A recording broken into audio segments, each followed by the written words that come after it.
Are you feeling more fulfilled now that you're back to work? This Friday, No. I need a vacation. see the movie that critics are saying is an awesome, Look at that. crowd-pleasing, fist-pumping, all-out brawl of a film. You're right about that. They're coming after our family. Go fix this. Oh my. Nobody 2, rated R, only in theaters Friday. This episode is brought to you by LifeLock. When you visit the doctor, you probably hand over your insurance, your ID, and contact details. It's just one of the many places that has your personal info. And if any of them accidentally expose it, you could be at risk for identity theft. LifeLock monitors millions of data points a second. If you become a victim, they'll fix it, guaranteed, or your money back. Save up to 40% your first year at lifelock.com/podcast. Terms apply.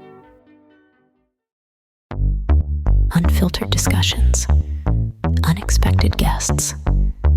No topic is off limits, from sex and relationships to the human condition, personal anxieties, and so much more. The only talk show of its kind in the world. This is The Last Show with David Cooper. Okay, we're here. We made it. It's Wednesday night. It's hump day. Welcome to The Last Show. Here's what you're going to learn if you tune in to tonight's program. Friend socialism, a term that sounds all too political, but it's not. It's more about sharing that Netflix password, having a family cell phone plan with your buddies. As subscriptions appear to pile up these days, how many things are you subscribed to? People are turning to their chosen family, their friends, their roommates, strangers, to split that bill. Is this what we got to do to survive financially these days, or is it all just freeloading? That's what we'll discuss in about 10 minutes' time. And later in the program, things will get a little spicy as we talk a new study on how people respond to adult entertainment on their computer. You know what I'm talking about. For frequent viewers, seeing that kind of material sparks less excitement. There's some interesting conclusions that we'll come to, but they're a little too PG-13 for me to tell you about now. That next hour.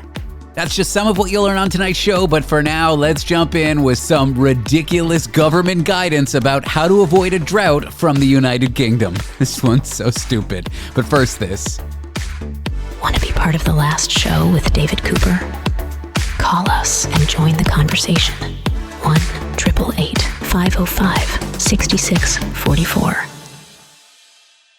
And in the British government recommending excellent ways to deal with a national drought news, we are joined by foreign correspondent Tony Five, who is actually live at the scene in England. For the first time, you're really live at the scene, although you're in your apartment. Tony, welcome to the show. How are you dealing with the drought? David, it's sweltering. I'm thirsty. It's hot.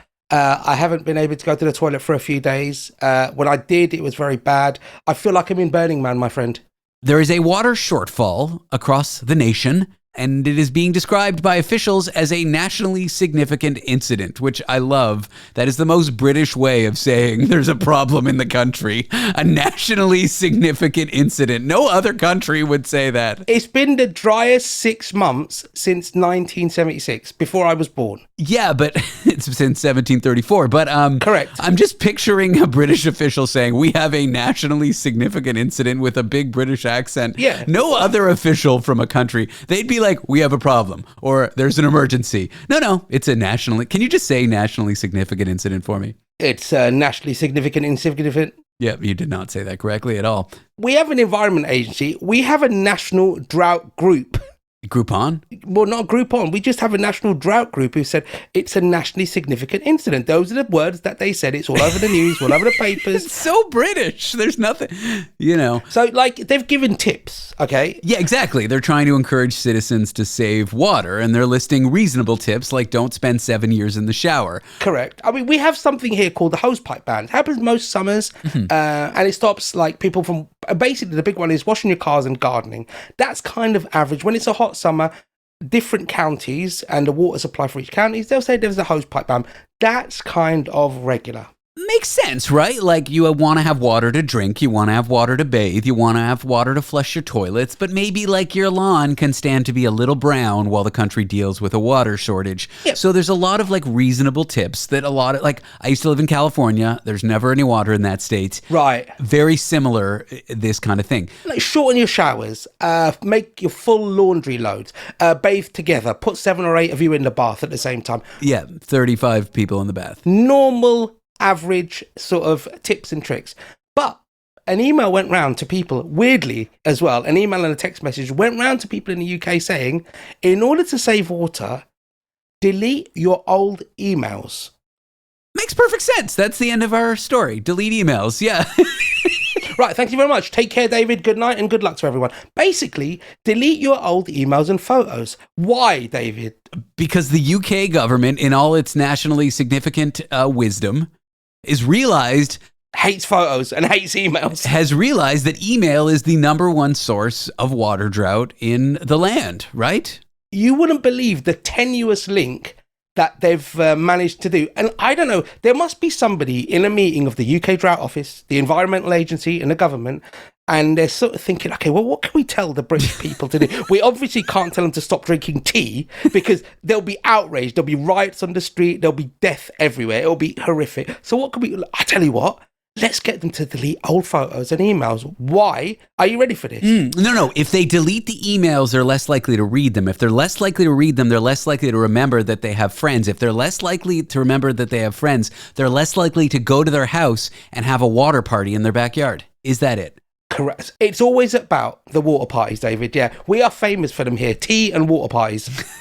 All right. What is the real reason that the government is doing this mental gymnastics for? So again, tenuous link, but basically there are these huge data centers, right, and cloud storage systems where all of your photos and emails are stored on these like these huge servers, one can only assume. And in order to cool such things, they're cooled by water, David. Water. Computers are cooled by water. Yes. They're just thrown at them. Like there's a guy with a hose pipe. He just hoses them all down. Basically, they're cooled by water.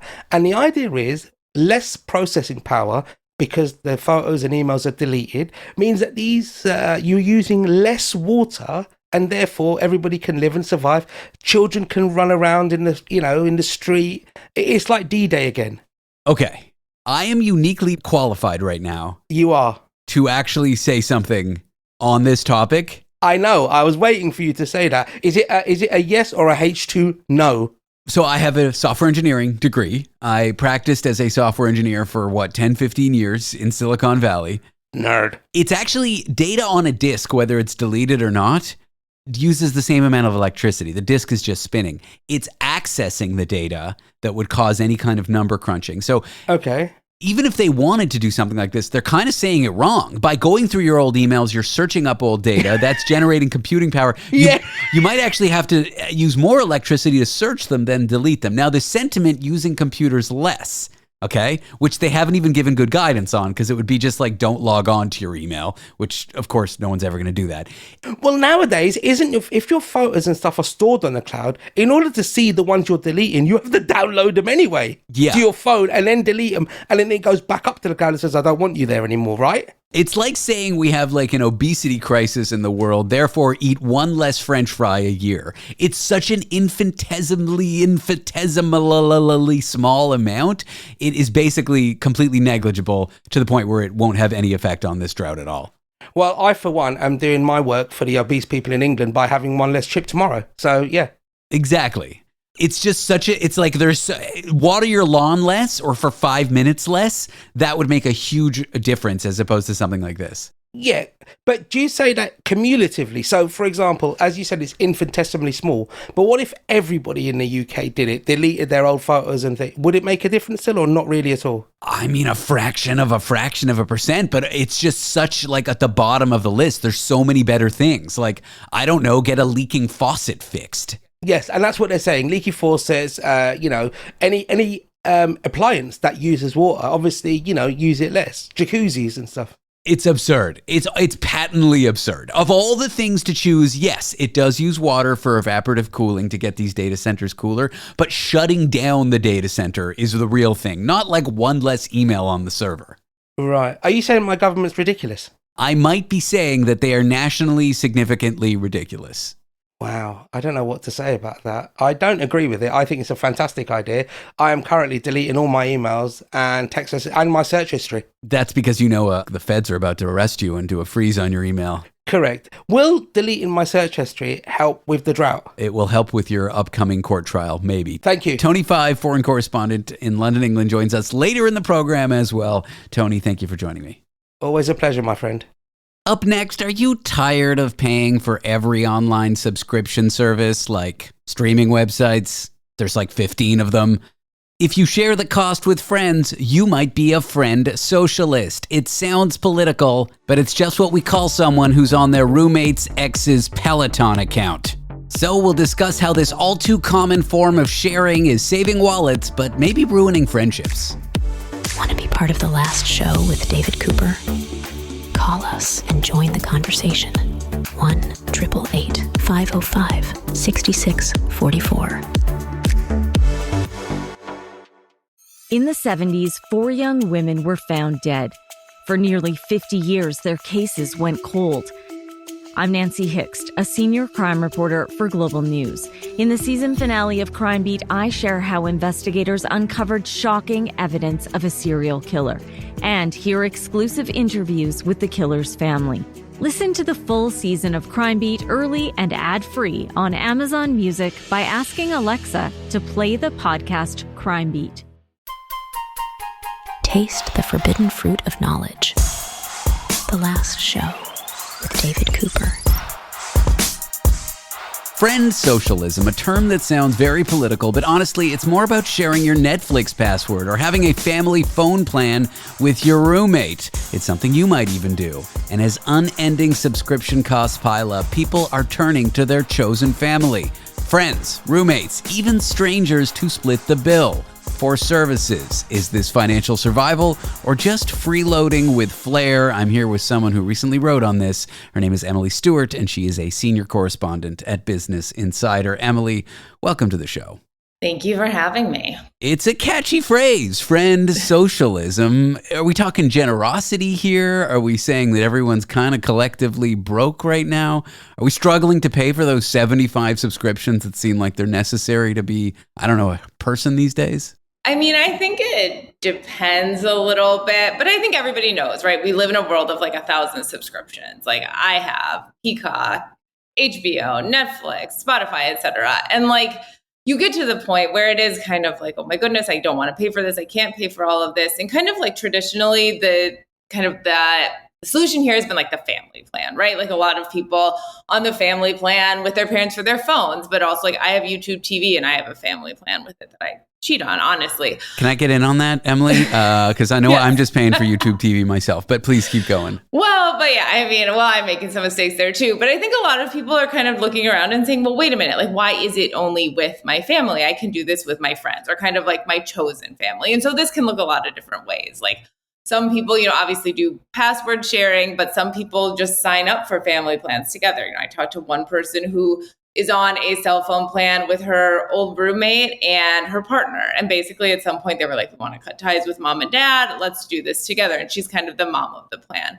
But like I also am on a Spotify plan, honestly, with a friend where we just all put in the same address. We pretend like we live in the same place, even though we don't. And so we see a lot of people doing this as a way to like save money and kind of band together and kind of share the wealth, I think, in a certain way, in a moment of like lack of wealth.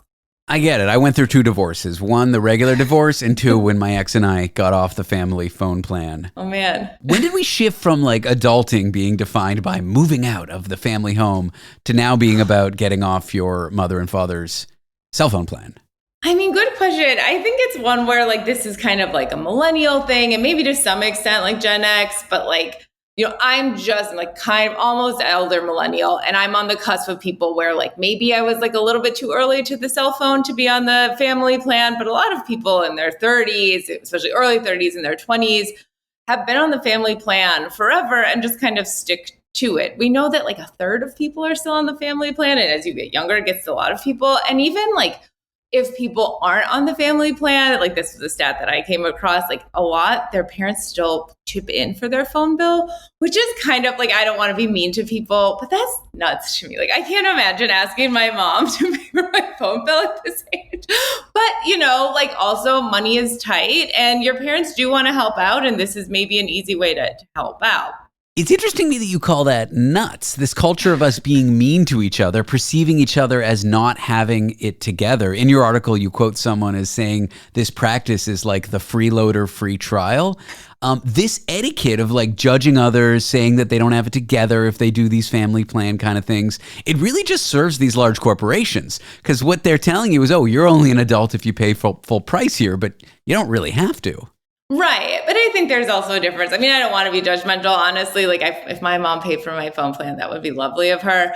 But I do think like what I was trying to get at with this is like there are like just because we call it a family plan doesn't mean that it has to be a family plan. Like there's no reason to have that name. Like we know people are staying single longer, right? And like there's a singles tax, right? You don't have somebody to split your rent with, your mortgage with, you have somebody to split a hotel room if you're going to a wedding. Not to mention the tax benefits of being married. Exactly. And so I think like sometimes we kind of get siloed into this, oh, like it has to be the family plan if you're a family. And like some companies are actually pretty open about this. I talked to AT&T for this story and they were like, we get it. Like it's sometimes friends, it's sometimes family. We don't super care. I mean, and for them, it's good because like, honestly, if you're on a family plan with like 4 people or whatever, it's hard to switch from everybody from AT&T to Verizon versus like if you're by yourself, it's kind of like, okay, whatever. So it makes them a little bit stickier. So this isn't like awful. They're also competing against themselves, right? Like they're competing against individual plans versus family plans. They're making less money, but their biggest competition is that same company on a more favorable plan for them.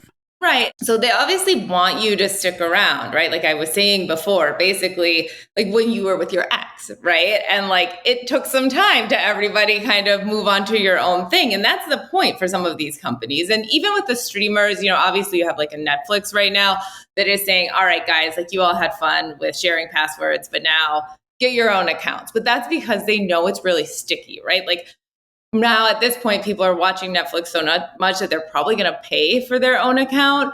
But especially like in this day and age when a lot of the streamers are putting advertising on, like it's not that easy of a calculation because like, sure, maybe they can get $7 a month out of me for my little subscription. But if 5 people are watching, that's ad dollars and that's eyes. And so it's kind of like a little bit of a hard calculation, I think, for companies too. Like, it's not necessarily that like you're cheating the system. Sometimes like you are, and they'd probably rather you didn't, but like, you know, sorry to them. In doing your research for this article, did you uncover any strange things that people are sharing? Like obviously streaming services, people try to do that a lot, but like Costco cards, any weird stuff that people are sharing? I mean, I think for me, like the most surprising one is like there are some Reddit threads that you can go on or like sub or whatever they are, the groups that they're called, I'm forgetting now. Communities. Yeah. And like where people will go on and be like, hey, I have like 5 free, like whatever spots in my Nintendo Switch or whatever. Does anybody want on? And like, it did seem, and I didn't like look into this too much, like there was some like potential scams going on, which was like a little bit like, I don't know, but like I talked to one lady and like so nice of her. She just was like, I have these extra, like she buys herself a family plan for Nintendo Switch because she like uses different users and just like went onto Reddit and was like, does anybody want this? And like, basically like she just gives it to strangers. Like she doesn't charge them. She doesn't know them. She was just like, send me your email and like, you have my account now. And I think that's like, and I was like, do you want to charge them? And she was like, no, like, I just kind of feel like for them, it's probably a stretch. For me, it's not. So like, why not? And that just like struck me as like a kind way to be, I think. You mentioned talking to AT&T. Are the corporations just generally tolerant of it? Or in Netflix's case, they're going to use technology to crack down on it, but they just like kind of don't care, or they care as much as their technology blocks it? Or does this practice really upset them? I mean, I think it like really depends. Like AT&T was like, whatever. I reached out to YouTube TV or YouTube and I was like, hey, like, how do you guys feel about this? And they sent me back like the terms of service on YouTube TV and YouTube Premium, which are pretty open that like you're supposed to all be in the same household. But I think I mentioned this, like I've been sharing my YouTube TV with like 6 friends for years at this point. And like it has gotten more expensive, and I do not ask them to kick in, and it is a complicated issue, but because I'm spending a lot of money at this point. But like, as long as everybody's like in the New York, New Jersey area-ish, totally fine. And like, you know, I don't know, like could YouTube figure out what I'm doing? Like probably, but at the end of the day, they'd rather get, you know, like I said, they'd rather have their biggest competition be them, if that makes sense. Right. And so I don't know, like, I think this is one where like, I need, like, more people should do this. Like, your family can be your chosen family. And like, there's no reason to like let corporations dictate like how you're using their services. Does the rise of this speak anything like on a deeper issue about friendship is stepping in where traditional family structures are not? I mean, I think so, especially like when people are not getting married at the same rates, and we are kind of thinking about friends in a different way. I mean, obviously, like money is always complicated. Like one person I talked to was kind of like, oh, it's scary if somebody doesn't pay you back. But like, I think we should think about our friends more this way. And like, things are expensive. If you got to spread the money around, like you may as well with whoever's in your life. Well, the piece is called The Rise of Friend Socialism. You can read that in Business Insider, where Emily works as a senior correspondent. Emily Stewart, thank you for joining me today. I appreciate you coming on the show. Thank you. Up next, we are rejoined by foreign correspondent Tony Five to interview to interview the owner of a donkey, Hank the Donkey, the Barnyard Bachelor, an animal that's gone viral for doing like a bachelor dating situation online. Will this donkey find love? That after the break. I love my job. Want to be part of the last show with David Cooper? Call us and join the conversation. 1-888-505-6644. Living with schizophrenia isn't easy, especially when you're not getting relief from some of your symptoms. It can be hard when you're still dealing with symptoms, like hearing voices or seeing things that aren't there. And negative symptoms, like feeling unmotivated or avoiding social situations. If this sounds familiar, it might be time to talk to your healthcare provider and explore a different kind of schizophrenia treatment. Discover your possibilities at treatingscz.com. We're here because your heightened awareness deserves heightened entertainment. The last show with David Cooper. Hank the Donkey, no ordinary donkey. He's a miniature heartthrob on a quest for love with fans from North America to the Philippines. But behind this Barnyard Bachelor is a family-run ecotourism farm serving up lavender, Highland cows, even pizza. I am here with Glenn Garrard, who is Hank the Donkey's wingman, matchmaker. Glenn, welcome to the show. Thank you very much, gentlemen. And of course, Tony Five, our foreign correspondent and donkey expert, is here as well. Tony, welcome. David, Glenn, always a pleasure to be here. I am a fan of a donkey. I am a fan of horses. I am a fan of everything with three legs. Perfect. Glenn, for those who don't know, who is Hank and how did he become the Barnyard Bachelor? And what is a donkey? Well, and who am I and where am I? Well, I can tell you what an ass looks like, and that is a miniature donkey. It's about 36 inches tall. Hank is a member of our family here at Erin Hill Acres. Well done. We're a tourism farm. Well done, Glenn. I like this guy already, David. We're a tourism farm just outside of Toronto. And Hank joined our family about 6 or 7 weeks ago when my wife said, Glenn, we need a donkey to join our family. We already have Highland cows. Now, was that a euphemism for joining somebody in your lovemaking? Well, I wasn't quite sure. Yeah, I wasn't quite sure what she meant. But yeah, so a strange ass came to the family. In any event, Hank is a miniature donkey, and we created. Our team created some content that mimics the ABC TV show The Bachelor, and Hank's story's gone viral. He certainly has. People seem to love him. And for regulatory purposes, when we say ass on this show, we mean donkey, so we can't get in trouble. Why is Hank on a quest for love? When did you realize this was something that needed to happen for him?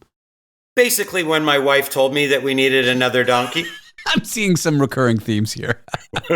I like your wife already. She's fantastic. If she needs not only a donkey, but a Tony, let me know.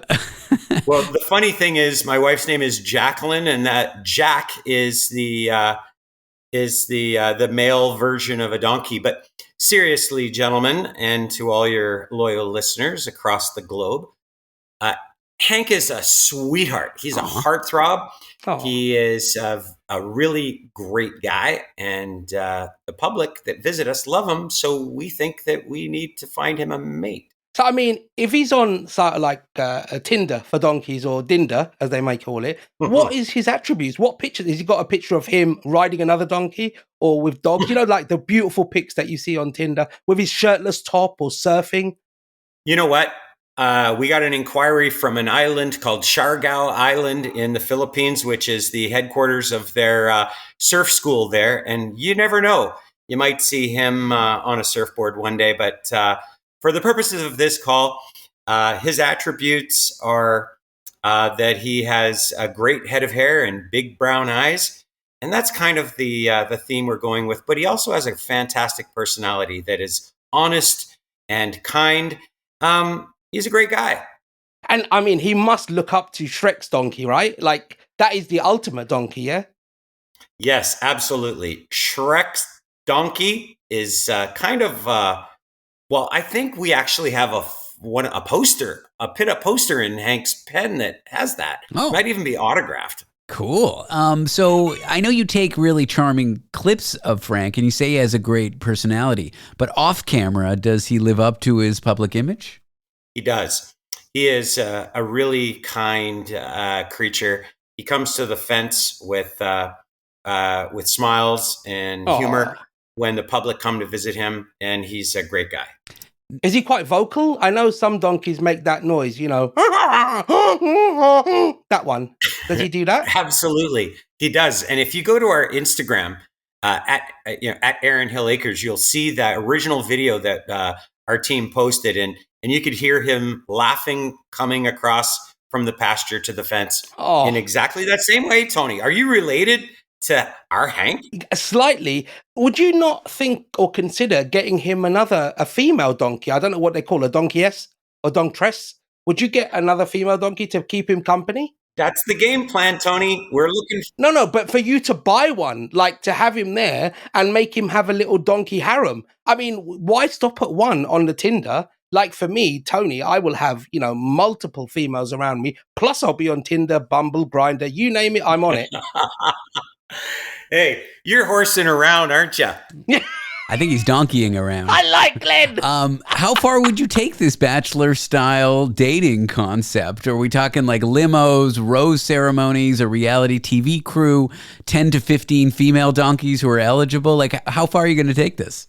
David, you're right up the alley that we're going down, my friend. So we have Jennies, which are the female donkeys from all over the world.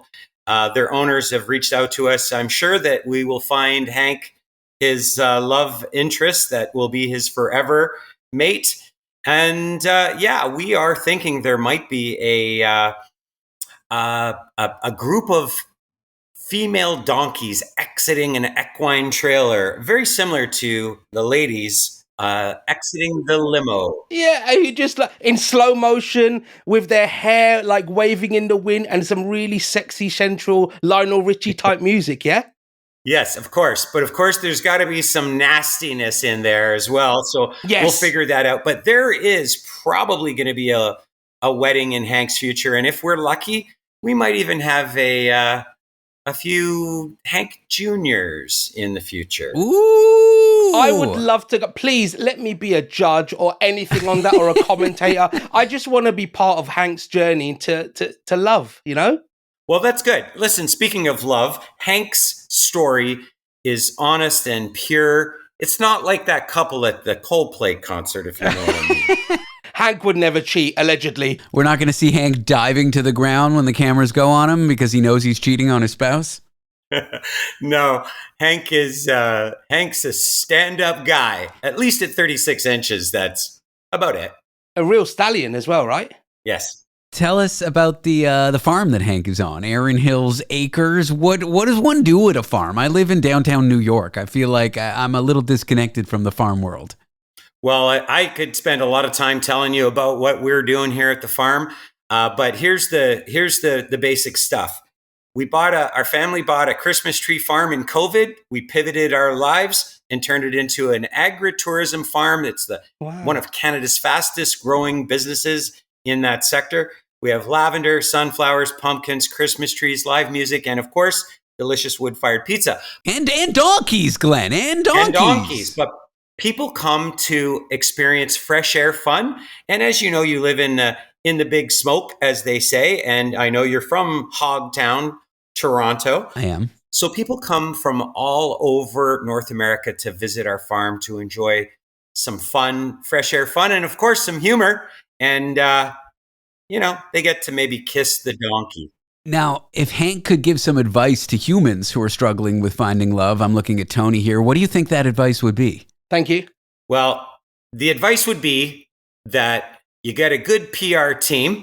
Yep. All right. Write this down, Tony. And you create a story, because even an ass can become a celebrity with the right team behind him. Tony, that's great advice for you. Literally. It is phenomenal advice. I have seen Hank, and he's far more well endowed than I am.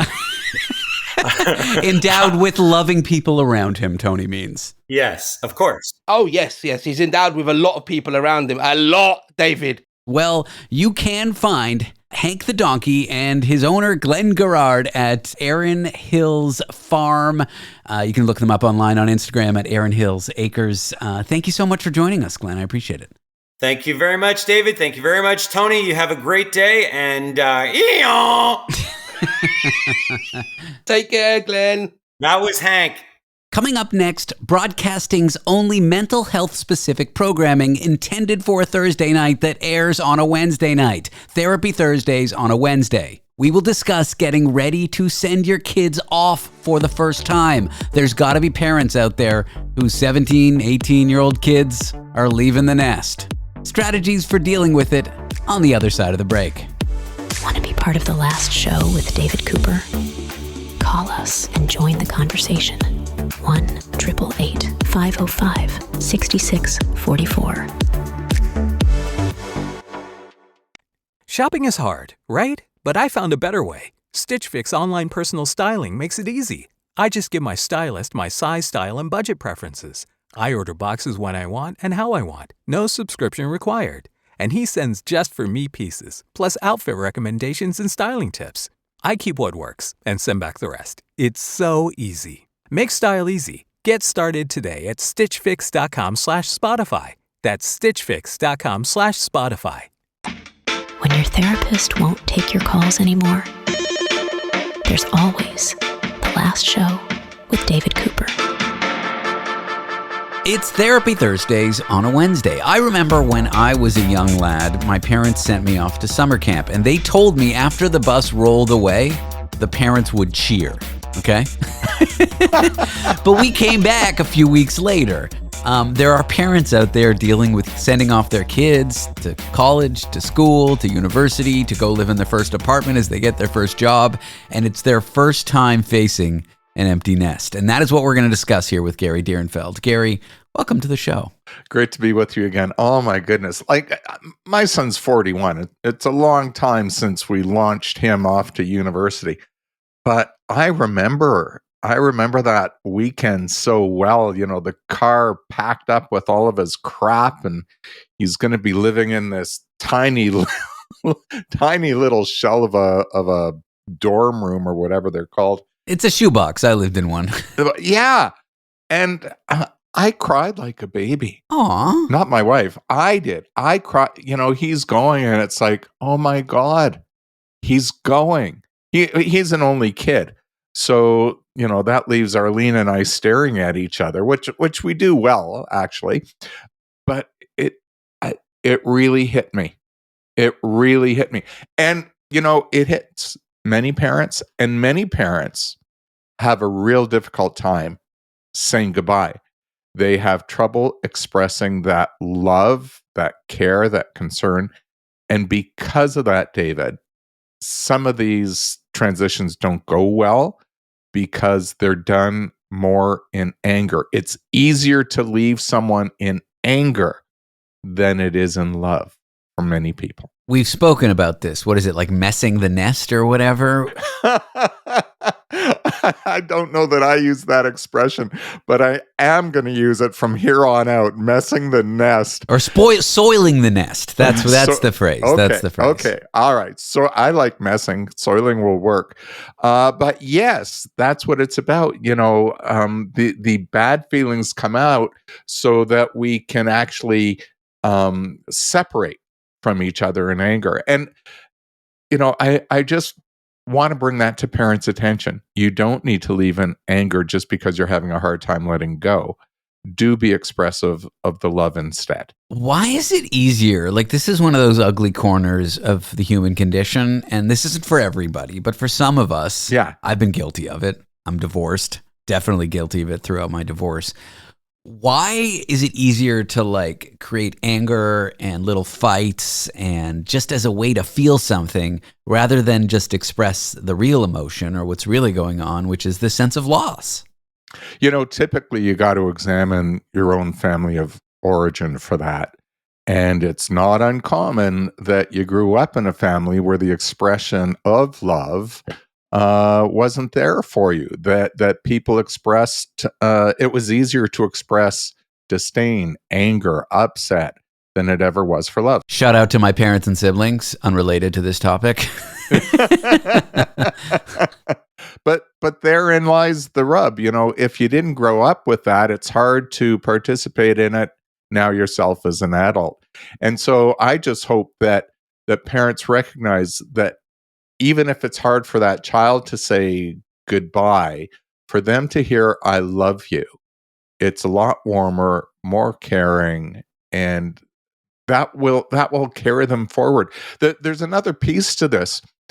Not all kids are successful when they head off to college, university, first job, whatever, when they're leaving home. They're not always successful. And if they leave in anger, they may feel like they cannot return.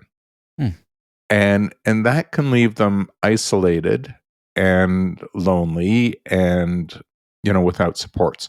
So to let them know, sweetheart, whatever you need from me, you just give me a call and, I'm there to help you. I will miss you. You will do well. I'm still here. I left at 17 and never went back. And I had it in my head that I would never go back. Now I just, I want to get along with my parents. So when I visit my hometown, Toronto, I stay with my brother and not them. Something about being in the house with them. When people are like, why don't you stay with your parents? They have a room for you. I'm like, I want to get along with them. But that feeling of leaving and being angry and fighting a lot around that period, that definitely rings true for me. It doesn't have to be that way, does it? No, it doesn't have to be that way. And, it's always on the parent to make that connection, to make the relationship right. It's not on the child. However, there may be the odd young person listening in to us tonight. Well, they'd have to be odd, yeah. I couldn't help myself. I'm sorry. Keep going. Do young persons listen to radio anymore? Yeah, you'd be surprised. Yeah, we get a lot of people reaching out who are young. It's okay. Yeah. All right. So look, if you're that young person and you feel things slipping into anger or upset as part of your leaving, you too can turn to your parent and say, I know you're having a hard time with this, mom or dad. I'm going to miss you too, even if you can't say it. Throw them that bone, shock them. You can be more emotionally mature than your parents. That's okay. That's another thing I had to learn, but that came like in my 20s through therapy. Your parents aren't necessarily perfect. And not me, because, I'm a cat parent, which is way more responsibility than a human parent, but whatever. We as parents, we should be emotionally more mature than our kids, but we don't always have the tools. Sometimes parents can learn from their kids. Exactly. So if you're a young person, you're leaving home for the first time, you see your parents are struggling, you know what? It's okay to I'm gonna use this phrase, but I don't mean it harshly. It's okay to call them out on it And I don't mean haha or look at you or you're bad, but rather just in a supportive way of them. I know you have a hard time saying goodbye, mom or dad. That's okay. I know that you love me. We don't want to necessarily like shift the burden onto children for like emotional maturity in the household. But if you can manage it and you're listening to this, or, you know, I myself can't try to lead by example with my parents. Now it doesn't matter, but 10 or 15 years ago when we were fighting a lot, I was like, well, at least I conducted myself in a way that I feel good about. Yes, it's important for that child to know that you may or may not get what you're hoping for from your parents. Yeah. You know, even if you make the effort. So it's not about changing them, even though you may like that. It's just about acknowledging things as they are. You know, there's some things that are covert, hidden, secretive, those things that we don't talk about that can really bother us. And the way to deal with that is we make what's covert, we make what's hidden, overt, open. And so that's all I'm suggesting these kids do. You know, they just put it out there and they can acknowledge it even if the parent doesn't. And don't look for reciprocity in that. This is about you managing you and you being true to your own feelings. And back to the thread of conversation about fights when kids are leaving the nest, going off to university, moving out, moving into their first apartments, dormitories, whatever. Back to that. It doesn't take any courage to create little fights or anger or say snipey things. That's easy. Yes. It takes courage to say things like, I love you, I'm going to miss you, I'm leaving the home, and I feel ambivalent about it. So have a little courage. Grow a pair. Yeah, be courageous. And say the thing that's hard to say, which is, I'm sad I'm leaving, or I'm sad that you're leaving. Yeah, and leave on good terms. Let the door be open. Let the door be open. That sounds like a lyric to a song. We're here with Gary Direnfeld, therapist, social worker. It is Therapy Thursdays on a Wednesday. Gary, it is always a pleasure having you on the show. Thanks for being here. And if I were to ever leave you, I'd tell you I love you. I'd say get the heck out of my face, and I hate you. I'm kidding. I love you, Gary. Up next, why do cats and dogs eat grass? According to science, can it kill them? Well, not grass, but things can, like plants. Details in a minute. Want to be part of the last show with David Cooper? Call us and join the conversation. 1-888-505-6644.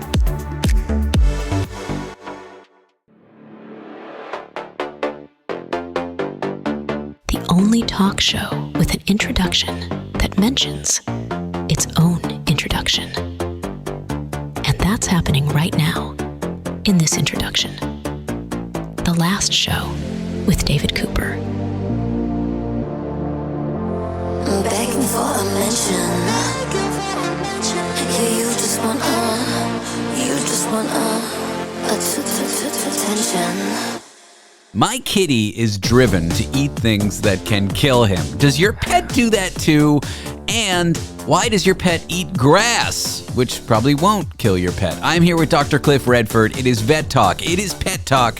It is the time of week we discuss all things animaux. How do you like that, Cliff? French. Very nice. Bravo. Ça va bien? I don't know. Great. You can find out Cliff's podcast, Vet Life. Find out his podcast. Check out his podcast, Vet Life. Okay, I'll stop talking. Cliff, what were you going to say? I don't know. I'm still thrown off by you trying to ask me to speak French. I didn't ask you to speak French. You spoke to me in French. As you know, I've been learning Greek for a forever amount of time because my wife is Greek. And what I've learned, and maybe it's because my brain is 52 years old, as I learn this very difficult language, all other languages have disappeared. Not that I could speak a lot, but I knew some French, it's gone. I knew some Mandarin, it's gone. And now I was kind of thrown off by you speaking French because then I wanted to reply in Greek.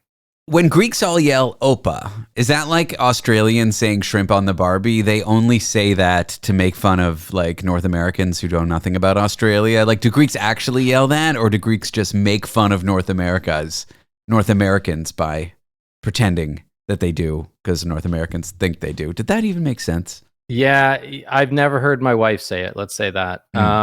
Maybe I haven't excited her enough for her to say it.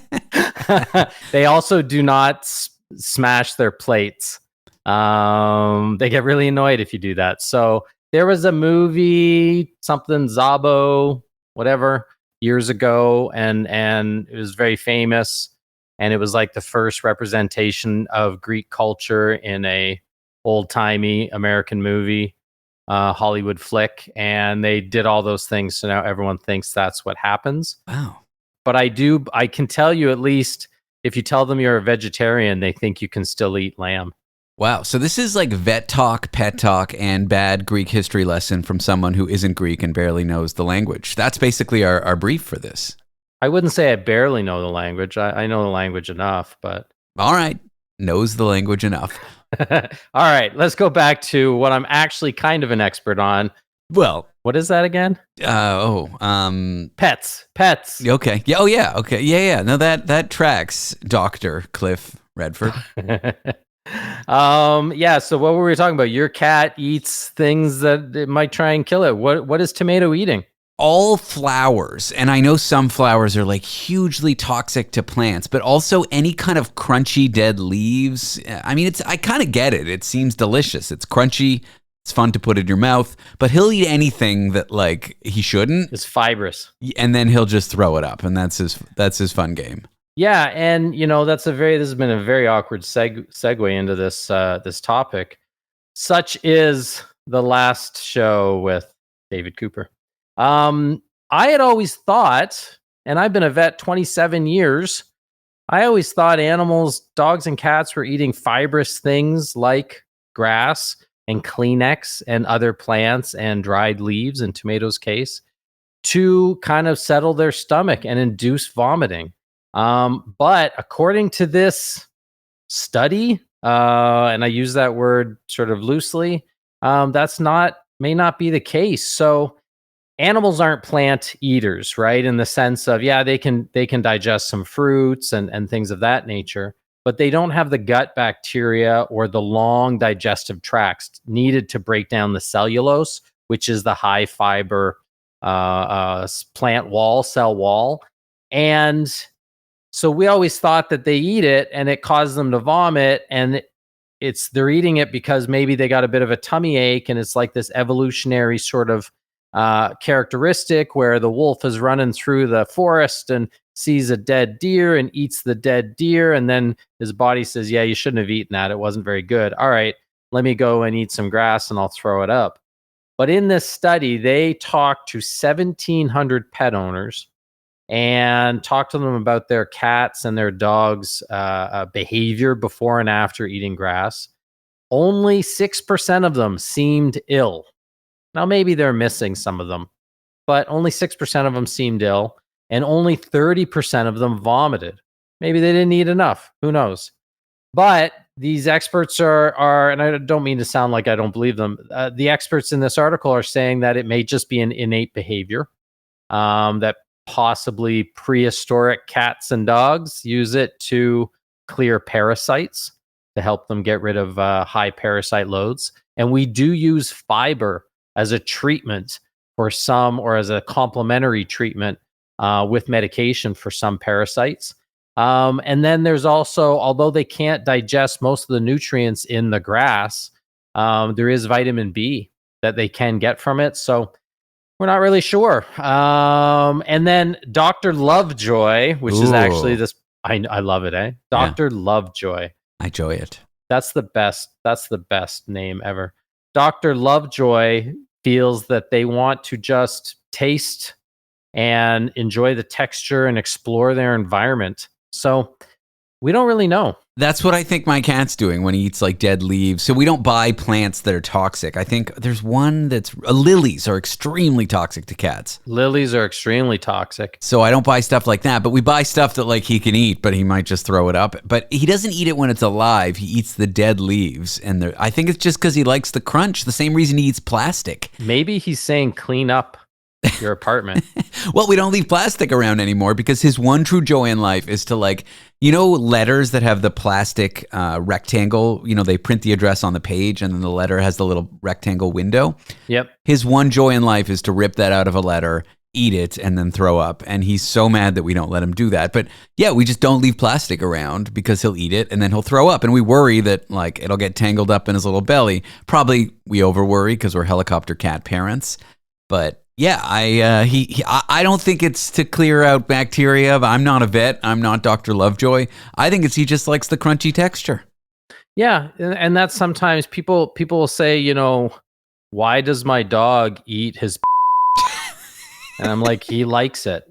We think it's disgusting, and it is. Why do dogs eat rabbit poo?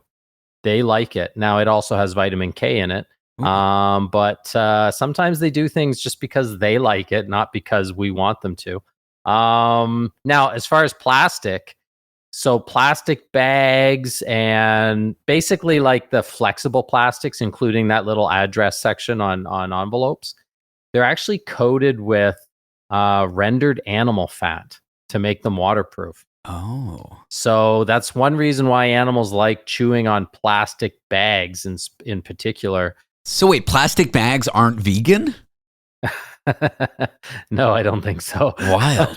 I know, but they don't have to write it. They don't have to state it because it's not supposed to be eaten. Next, you're going to tell me my leather shoes aren't vegan. That's there must be all kinds of animal products that people get in contact with without realizing it. The only time they're told is when it's in their food. Yeah. Oh, exactly. The whole labeling thing of the food industry and the supplement industry is quite unusual. You know, like, you know, that fake meat stuff that people can get. I don't know if I'm allowed to say the company name, but that like sciencey processed fake meat that tastes exactly like hamburgers. Mm-hmm. It has things in it that in the studies gave the mice that they were testing it on tumors. Oh, great. But they don't have to state that because that chemical is an industrial chemical and it's not considered a food product. Therefore, they don't have to mention it in the label or mention its effects because it's not designed to be eaten, even though they're putting it in your food. I don't know. Well, the big takeaway, why does your dog and why does your cat eat grass and crunchy things? We kind of don't know. Which seems consistent with most science these days. Yeah, definitely for everything I spew out of my mouth. Definitely. All right, we're here with Dr. Cliff. When we come back, can your dog detect generous people over selfish ones? You'd think that dogs would like generous people, but maybe not. Dr. Cliff Redford is here. It's Vet Talk. Want to be part of the last show with David Cooper? Call us and join the conversation. 1-888-505-6644.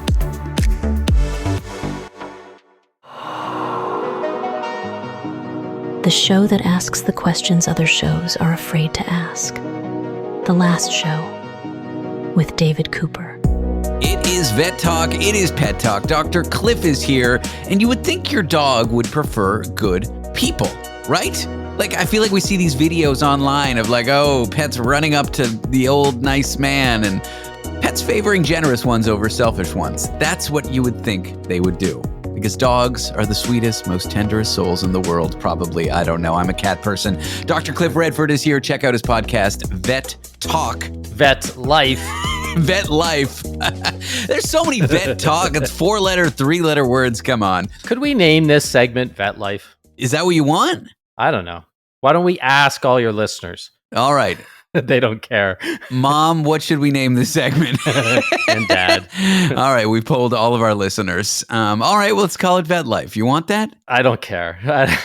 You're trying to go with a brand here. I get it. Yeah. This is the only show where we talk about what the show's named on the show. And never come to a conclusion. Just like all of these studies. It's Pet Life, Vet Talk, and Pet Talk with Dr. Cliff Redford. Tell me about this study. It's kind of like you'd think they'd get this heartwarming conclusion that pets would, run towards the generous one, hate the selfish one. Yeah, I'm not a fan of this study because it makes me feel bad. Well, it's 2025. If something makes you feel bad, it's not true, right? Isn't that the way it works? It's not true. That's right. It got me triggering here, or triggered. Does Tomato prefer you or your partner? Oh, overwhelmingly, Miranda. Now, why is that? Do you think? Why do you think? I think, well, A, she's just sweeter, tenderer, understands him better. They're so in tune. Like the other day he was backed up and he ran out of his box and kind of like yelped a little bit. And Miranda's like, something's wrong with him. I'm like, he's fine. It sounds like you went to the same vet school that I did. And it turned out he was constipated and he had a little accident later because he was struggling. And I'm like, how did you know that? And she's like, so one, they're just in tune, but two, I think this is the main thing. He loves to snuggle and I like to snuggle, but when I sleep, there is an imaginary line in the middle of my bed. It's called the DMZ. I'm North Korea, she's South Korea. You do not cross it. I do not like to be touched while I sleep. So I'll cuddle while we're awake watching TV. I'll cuddle with my kitty before bed. But at nighttime, it's like, get the heck away from me. And so if he tries to cuddle me at night, I'm like, get away. So he's just become accustomed to cuddling her as we sleep. So you don't like being touched while you sleep, but how do you like it if your veterinarian friend comes to your bed while you're sleeping and just stares at you intently? I've asked you to stop doing that, and my lawyer has asked you not to discuss that on the show. Okay. All right. Let's scratch that part out.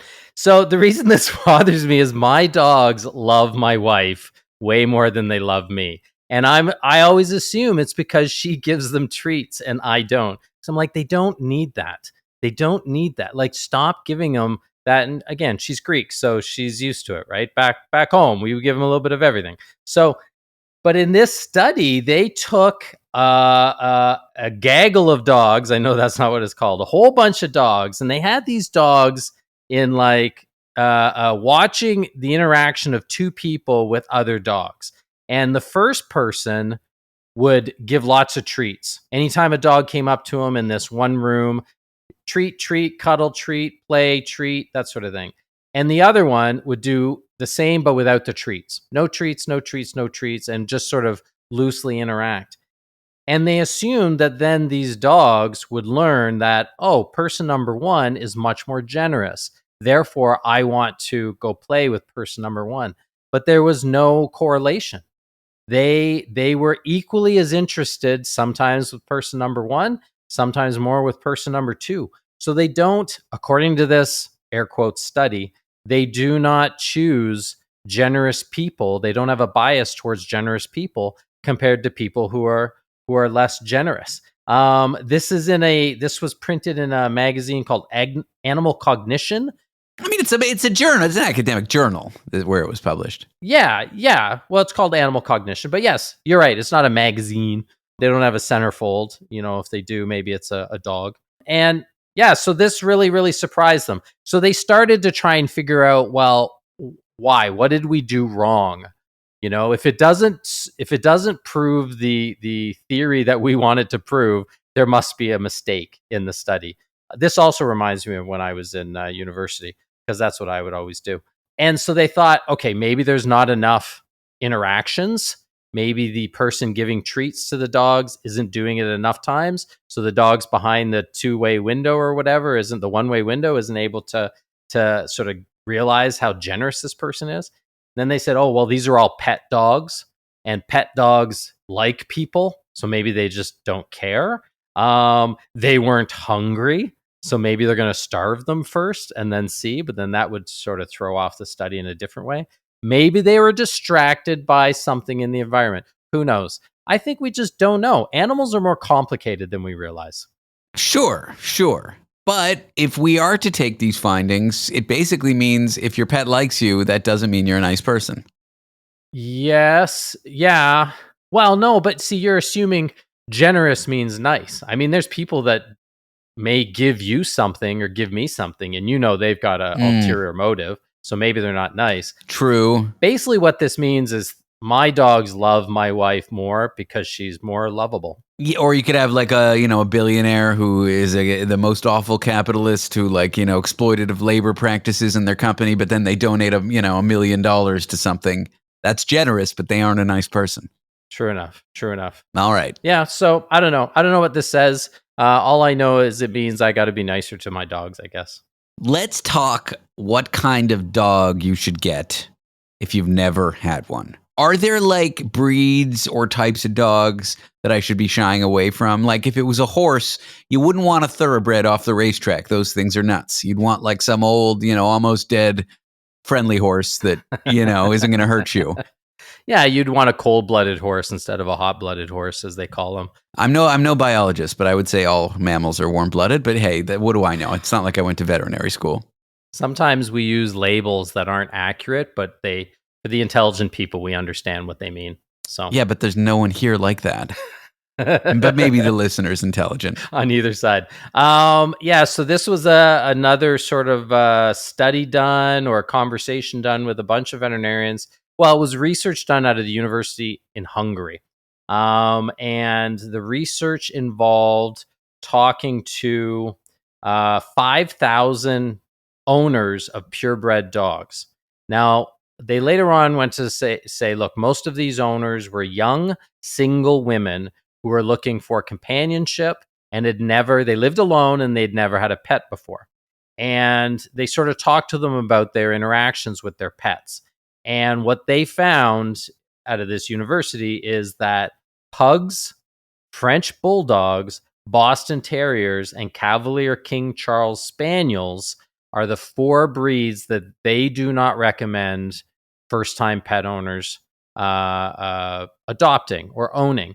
They said that calmness, boldness, and poor recall response is specific to the short-headed dogs, and that they're stubborn and that they're difficult to train. Wow. Shade. I must have a short head. I don't know. The people who own these dogs, these specific 4 breeds, on average, most of them describe them as spoiled, untrained. They were kept indoors all the time, and they slept on the bed. Now look, some flags. You keep your dog indoor too much, they're gonna get ticked off. I don't think this is an issue. I don't think it's the breed. I worry about first-time pet owners when they bring in puppies that are too smart for their own good. And those are the ones that are going to manipulate their owners. Well, I'm here with spoiled, untrained, and often kept indoors veterinarian Dr. Cliff Redford. Check out his podcast, Vet Life. It is fantastic. Cliff, it's always a pleasure having you on the show. Thanks for being here. Thanks, David. After the break, things get spicy and scientific, so content warning for sensitive listeners or parents with children. We will discuss a new study that says frequent users of adult video entertainment, if you know what I mean, end up less sensitive to sexual cues. So what does that mean for you or a loved one who consumes too much of that entertainment? Find out next. Want to be part of the last show with David Cooper? Call us and join the conversation. 1-888-505-6644.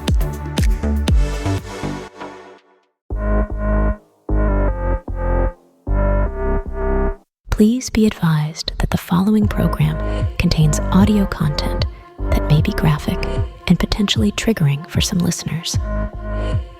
This content may include descriptions or sounds that some may find disturbing. Listener discretion is strongly advised. This is The Last Show with David Cooper.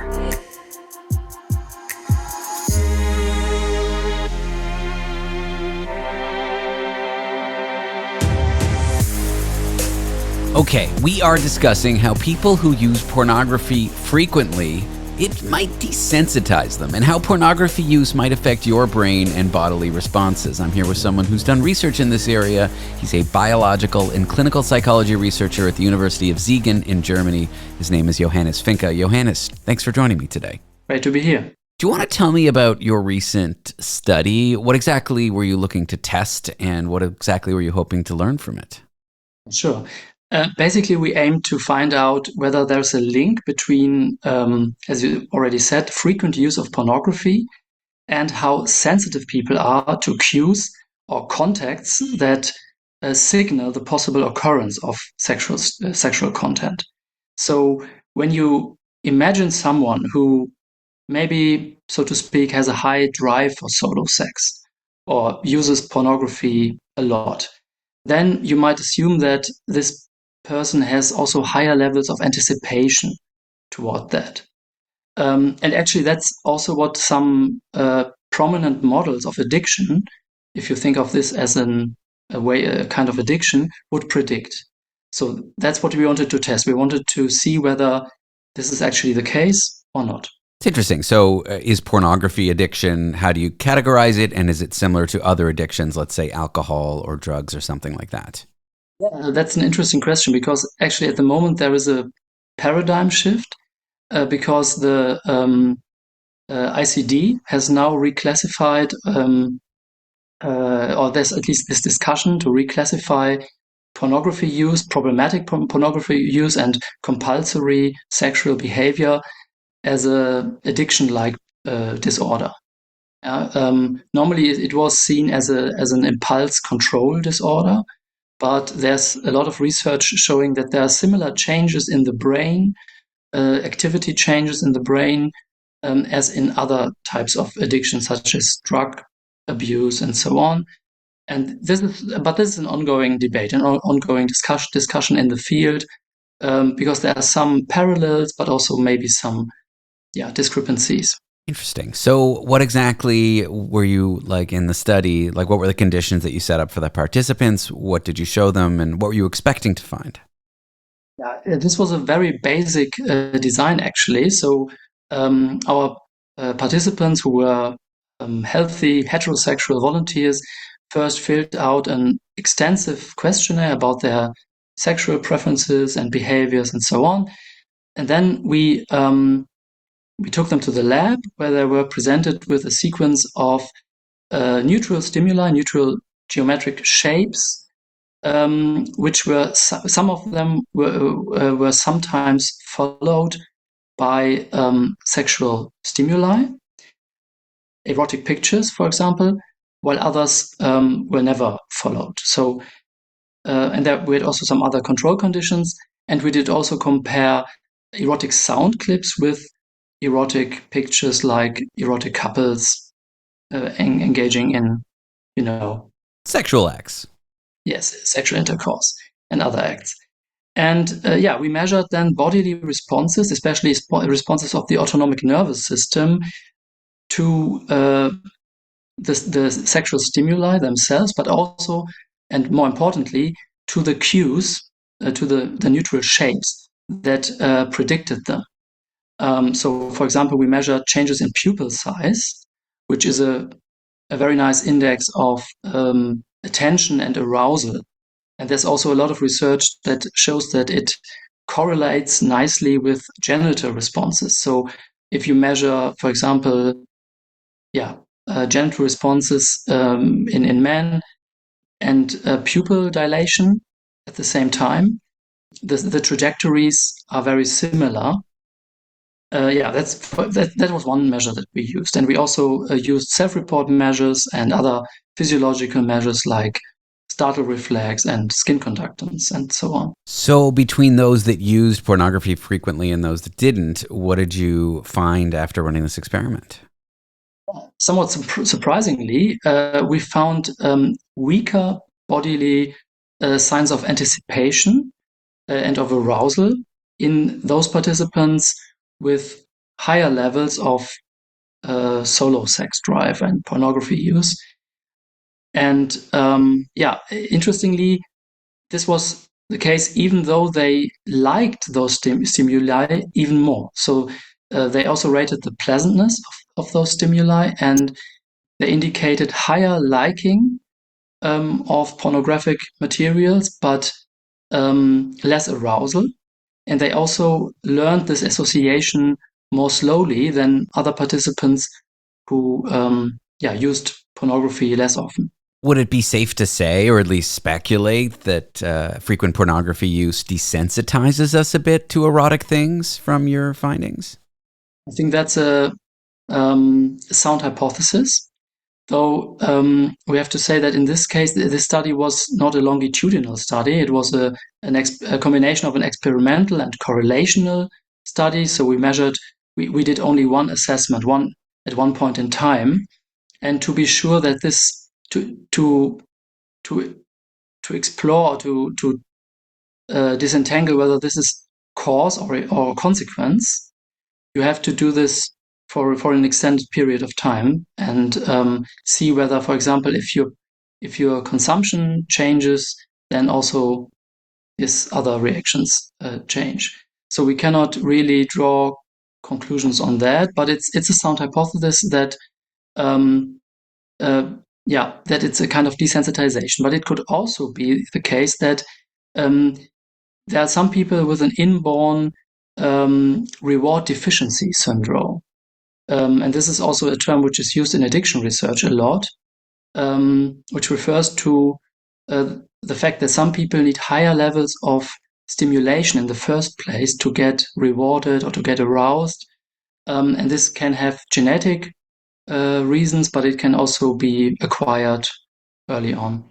And is it possible that those that use pornography frequently have that deficiency, and that's what we're seeing? Actually, that would be consistent with our data, but there's also other research which shows other effects, other findings. So I think it's not totally conclusive. What sorts of things would you want people to know about frequent pornography use? If someone listening is a frequent user, or maybe their partner is, are there any non-judgmental takeaways about this sort of behavior? Yeah, that's a difficult question, because I think you have to be careful not to jump to conclusions. But I think it's important to know that this is, on the one hand, this is totally natural thing and healthy thing to a certain degree. But like other stuff, like gaming and consuming too much food and so on, it can probably be addictive and can cause negative health consequences, and it is often associated empirically with lower levels of life satisfaction. So having sex with a partner would be the way to go if you want to increase your life satisfaction. Interesting. Yeah, no one's going to give you a hard time about having one cheeseburger a month, but if you have 5 a day, it's going to be an issue. Well, Johannes, thanks for discussing your research with me. I appreciate you coming on the show and having the chat. Yeah, thank you very much for this opportunity. Johannes Finke is a biological and clinical psychology researcher at the University of Siegen in Germany.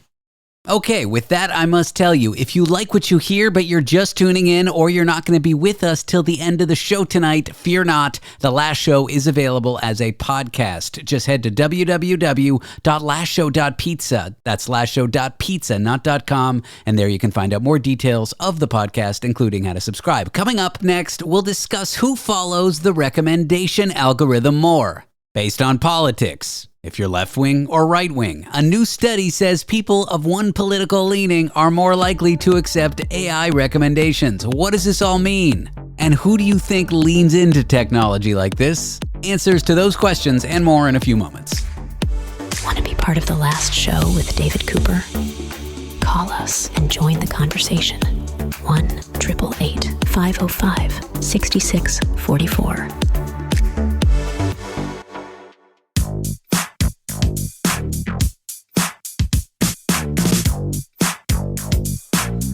Broadcasting from the neutral zone, where every perspective gets diplomatic immunity. This is The Last Show with David Cooper.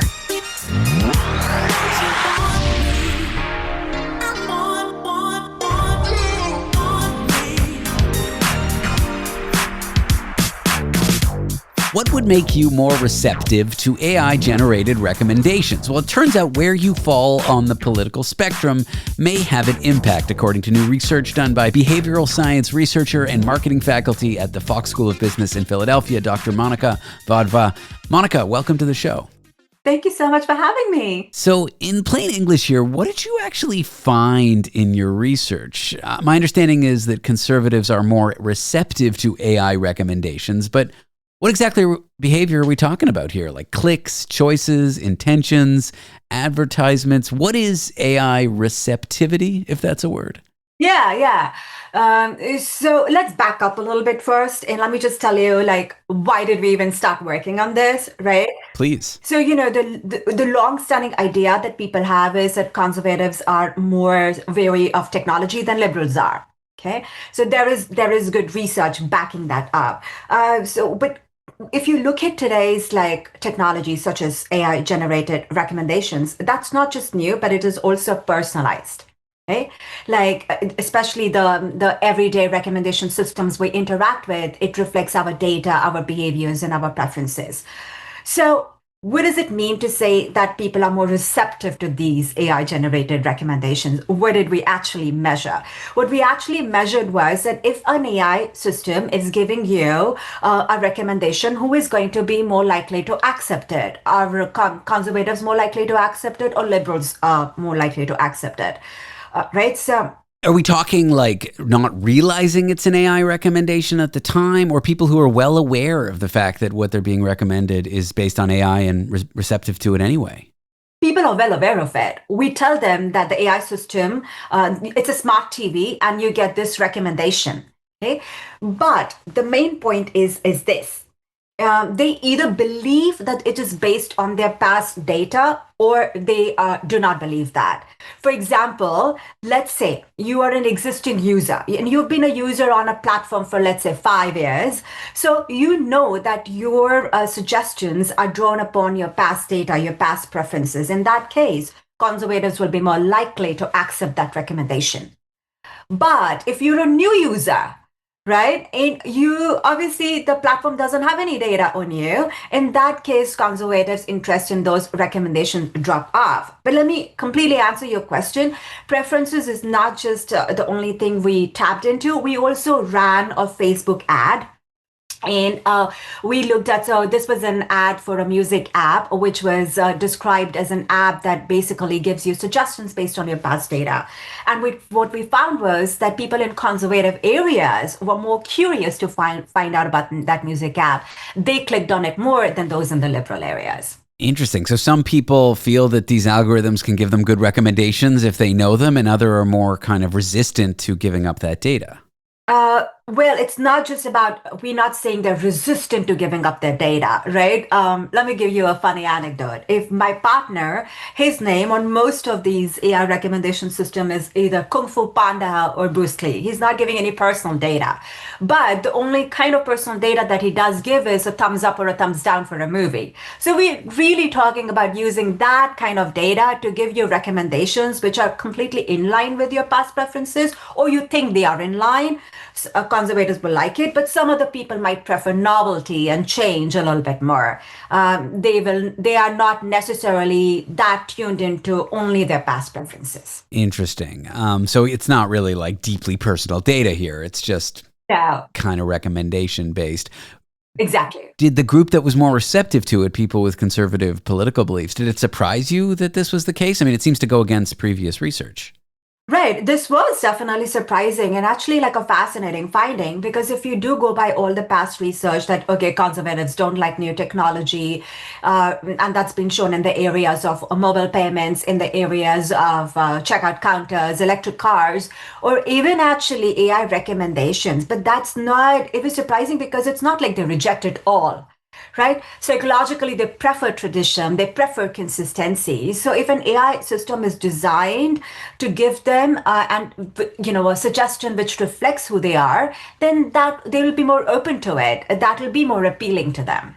Your work focused on, I guess, low stakes choices or maybe fun choices like a music app. Yeah. Do you expect the pattern to hold with higher stakes things like, I don't know, health advice, finance advice, things that really could have an impact on people's lives in a big life-changing way?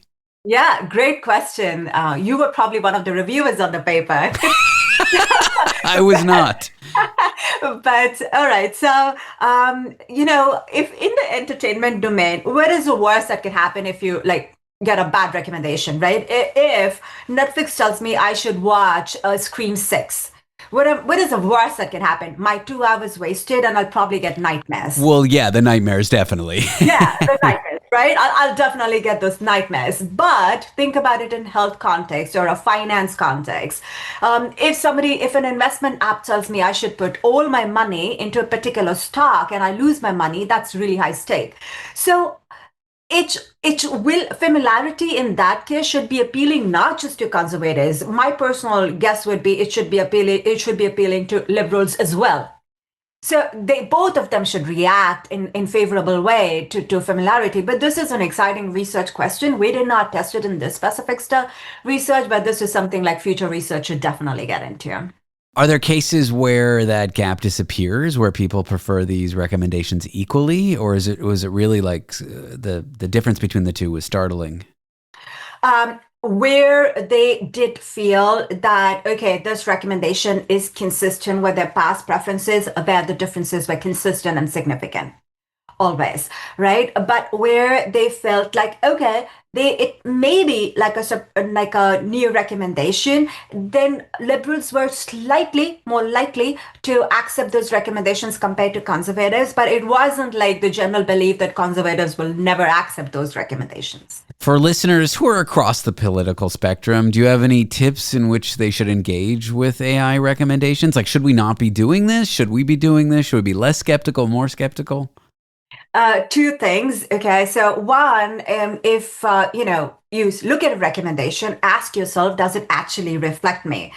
And two, if you are someone who only likes things that, or, you connect with AI more, if you think AI reflects the person that you are, ask yourself, should I now get out of my comfort zone, be out of that bubble, not get stuck and try something new? Just check something out new. Be skeptical in that sense and try something new. Get out of your comfort zone is what I would say. And is there anything around like privacy that came up in your research, or that the various groups feel that like, oh, these recommendations are going too far, they know too much about me? That is a great question. And it actually sort of taps into your previous part, like what data are we sharing? And again, that is something you want to be skeptical about. The thing about personalization is it is based on your personal data. Sure. Right? So you have to very carefully share that data. And I think platforms need to give a little bit more control to the users. Only then can we have that meaningful relationship between, or human and AI, if you will, more collaborative decision-making between human and AI. Well, Dr. Monica Wadhwa is a behavioral scientist and marketing faculty at Fox School of Business in Philadelphia. Monica, thank you for joining me today. Thank you again for having me. Moving on, here's something. Questions, feedback, got a pitch for the show? You can reach out via email to us. My email address, david@lastshow.pizza. That's david@lastshow.pizza. Not .com, pizza. Let us know what you think. Or write me a 7-page novel about why you hate your father-in-law. Either way, we'd love to hear from you.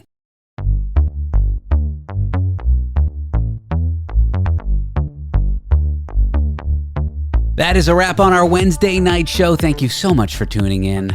I'm David Cooper. This is The Last Show. We normally sign off by telling you to check out our podcast, which you should at www.lastshow.pizza. Remember, no .com. But instead of doing that, side note, I know I just did that, I'll leave you with this.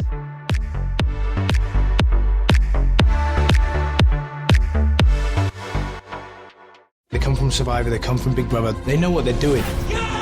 These vets wrote the playbook, and they have all had to earn their stripes.